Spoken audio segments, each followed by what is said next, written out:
Assalamualaikum warahmatullahi wabarakatuh. Good morning, my students. Today, for the first topic of the second semester, we will study about motion and force. You can open your book, page 79, Unit 6, about motion and force, gerakan dan gaya. Okay. What we will study about the first part, teacher, hari ini? Part pertama, we will discuss about how to describe the motion. Bagaimana cara mendescribe, menggambarkan motion, gerakan from an object, and then how to measure the motion, cara mengukur gerakan, and then how to represent the motion, cara merepresentasikan motion, gerakan. Okay, we start from how to describe. Bagaimana sih cara menggambarkan motion, gerakan itu? Okay. We can describe the motions of an object by the position, and then the speed, and also the direction. So there are three factors, ada 3 hal that we can use to describe, yang bisa kita gunakan untuk mendeskripsikan, menggambarkan the motions of object. The first is the position, posisinya. The second is the speed, kecepatannya, and the third is direction, arahnya. So there are 3 factors, ada 3 hal to describe the motions of object: the position, the speed, and also the direction. Now let's see one by one from the position. What is the position? The first we have to know the definition or the meaning. Arti dari posisi apa sih itu? The locations of the object at a particular time. Jadi posisi itu adalah lokasi dari suatu benda pada waktu tertentu. Okay, you can see your book for the clear picture. Okay, now we talk about the position, and we want to describe the motion of object by their position. Jadi kita mau menggambarkan motion, gerakan dari benda dengan melihat posisinya.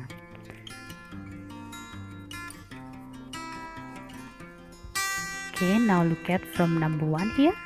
At the start, the car were at the same position. We can see the picture. The car A, B, and C at the start, they were at the same position. Posisinya sama. But after a second, setelah 1 detik, they were at different position. Sudah berbeda posisinya. And then we can see after 2 seconds, the car A is the fastest, then car B, and then the last is car C. Okay, we don't know the motions. Kita tidak melihat gerakannya, but we know the position. By look at the position, we know the motion. Jadi dengan melihat posisi ini, posisi terakhir after 2 seconds, we know that the car A is the fastest. Kita tahu bahwa gerakan car A itu paling cepat. By look at the position, dengan melihat gerakannya. So we can use the position to describe the motion.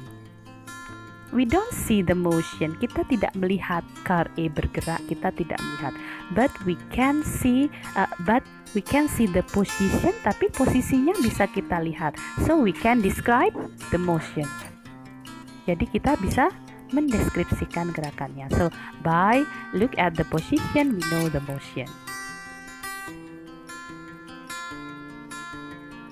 By comparing the position, dengan membandingkan posisi dari objek at a different time, we can describe its motion. So the first factor that we can use to describe the motion is the position. We know the motions of an object by look at the position, dengan melihat posisinya. And then the second, how to describe the motion, by look at the speed, dengan melihat speednya, kecepatannya. What is speed, teacher? Speed is how fast or slow the object is moving. Seberapa cepat atau lambatnya gerakan dari suatu benda. We call this is the speed. Or in other definition, atau pada definisi yang lain, if we relate it with the formula, kalau dihubungkan dengan rumus, speed is the distance traveled by the object in a given time. jarak yang ditempuh dari suatu benda pada waktu tertentu. We call this is the speed. So the speed is how fast or slow the object, or if we relate it with the formula is the distance. Speed is the distance traveled by the object in a given time. Jadi speed itu adalah jarak yang ditempuh suatu benda pada waktu tertentu. Or sometimes we know about this. Speed is distance divided by the time. If you are in junior high school, you will study about this maybe. Speed is distance divided by the time. Or in the symbol V equal to S per T. Jadi nanti di SMP kalian akan belajar rumus ini. V, velocity is distance divided by time. Jadi jarak dibagi dengan waktu. This is the formula of speed. Okay, so the definitions of speed: how fast or slow the object, or the distance traveled by the object in a given time. Stating the speed at which an object is moving, we can describe its motion. Jadi by stating the speed, dengan melihat speednya objek itu, we know the motion. For example, the speed of the car is 70 km per hour. Jadi kita melihat mobil itu 70 km per jam. So we know the motion. Jadi gerakannya gimana? 70 km setiap jamnya. So we can describe the motions of the object by stating the speed, dengan melihat kecepatannya. Then now the third, how to describe the motion by stating the direction, dengan cara melihat directionnya, arahnya. What is direction? Direction is where an object is heading. Jadi kemana sih objek itu menuju, itu direction, arah. You can see the picture. Okay, by stating the direction, dengan melihat arah on an object, we can describe its motion. You can see the picture. This is the boy move forward. Jadi boy ini move forward to the B position. After that, move forward to the C position. After in the C position, the boy move backward to B position and then move backward to the A position. So by stating the direction, dengan mengetahui arahnya, ya, we know the motion. Kita tahu gerakannya. The boy move forward, the boy move backward. So we know the motions of the boy. So this is the last, how to describe the motion by stating the direction. And then the next, how do we measure and represent the motions of the object? How do we measure? Bagaimana cara kita mengukur and represent the motions of the object, dan merepresentasikan gerakan tersebut? Okay, how do we measure? Of course, when we talk about how to measure, the first we can use the measuring instrument, alat ukur. And then the second, we can use the unit, or this is it can be the formula, pakai rumus. So when we talk about how to measure the motions of the object, of course the first we talk about the measuring instrument, alat ukur, and then the unit. Okay, how to measure the motions of the object? The first, by measuring the distance. Okay, by measuring the distance, we know that the motion can be described by their speed. Kita tahu kan, motion itu, gerakan itu can be described, bisa dideskripsikan, bisa digambarkan by their speed. And then we know that the speed is the distance traveled in a given time. Kita tahu speed itu the distance traveled, jarak yang ditempuh in a given time. So we can measure the motions of the object by measuring the distance. Jadi distance ini bisa dipakai untuk mengukur gerakan juga. How to measure the distance? By using the equipment. Nah, dengan memakai alat di bawah ini. The first, of course, ruler, and after that you can use the measuring tape, midline. This is for longer distance, untuk jarak yang lebih jauh.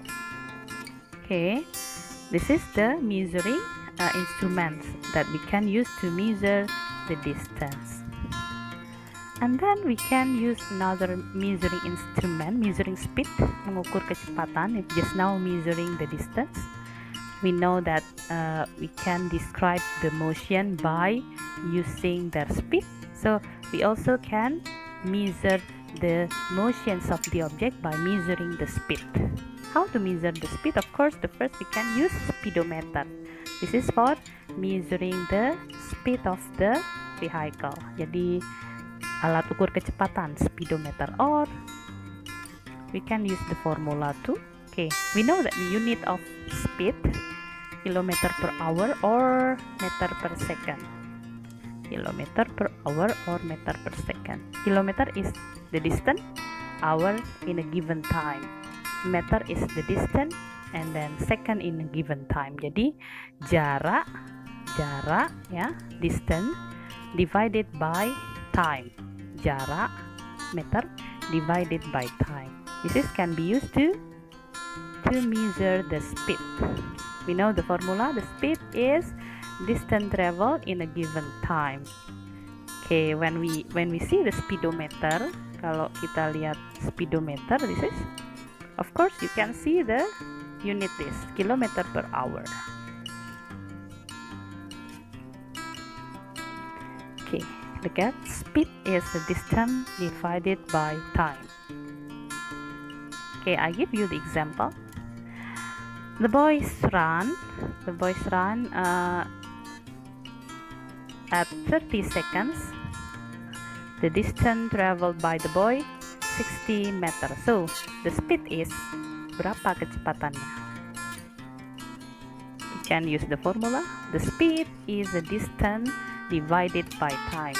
60 meters divided by 30 seconds. So the speed of the boy is 2 meter per second. Gampang kan? It's so easy. So we can know the speed by using the formula, or we can use the speedometer for vehicle. Jadi kita bisa memakai rumus, atau kita bisa menggunakan alat ukur kecepatan, speedometer ya, untuk berkendara. Dan now the last. So the first we study how to describe the motion, and then how to measure, and the last is how to represent. Bagaimana merepresentasikan, melihat. Jadi melihat gerakan.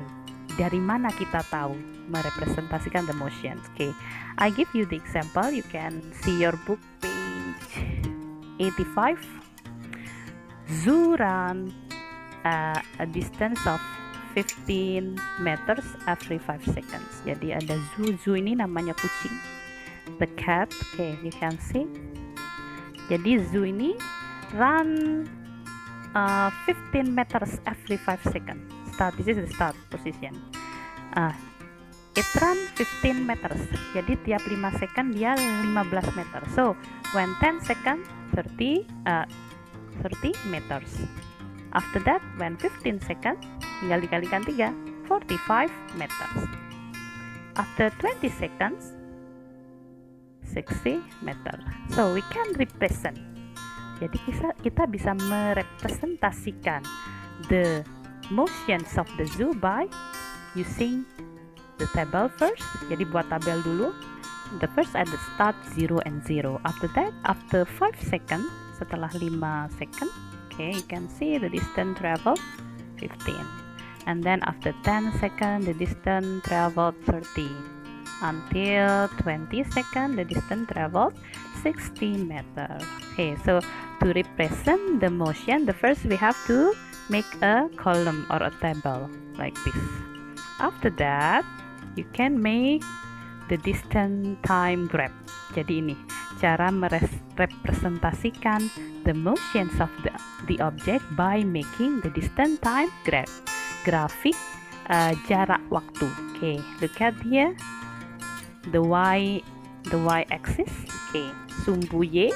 The y-axis is the distance traveled, and then the x-axis, sumbu X, is the time. After that, you just make the relation between them. So when 5 seconds, pada saat 5 second, the distance travel 15. So this is the dot. After that, at 10 seconds, the distance traveled 30. And then 15 seconds, the distance traveled 45, and then 20 seconds, the distance traveled 60. So you can make a line graph, bisa dibuat grafik line, garis. This is the distance time graph of the zoo motion. Jadi ini grafik jarak waktu dari gerakan zoo. We can use the distance time graph to represent the motion. Okay, my student, we have finished to discuss the first part of the motions and force. It's about how to describe the motion by their position, by their speed, and then by the direction. And then the second, how to measure the motion by measuring the distance and then measuring the speed. And then the third, how to represent the motion by using the distance time graph. Okay, my student, that's all for today. I think you have to listen my explanation carefully. Thank you. Wassalamualaikum warahmatullahi wabarakatuh.